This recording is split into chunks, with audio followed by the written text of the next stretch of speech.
শিকার হয়েছেন। আমার নেতা তারেক রহমান হত্যার উদ্দেশ্যে, তারেক রহমানকে হত্যার উদ্দেশ্যে সেই দিন এই খুনি হাসিনা বিভিন্ন রকমের ষড়যন্ত্র করেছেন।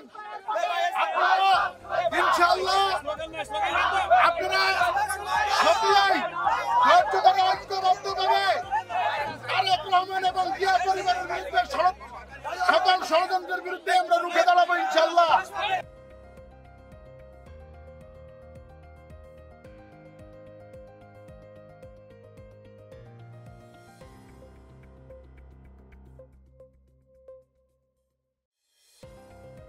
করার জন্য বাংলাদেশ আগমন অত্যন্ত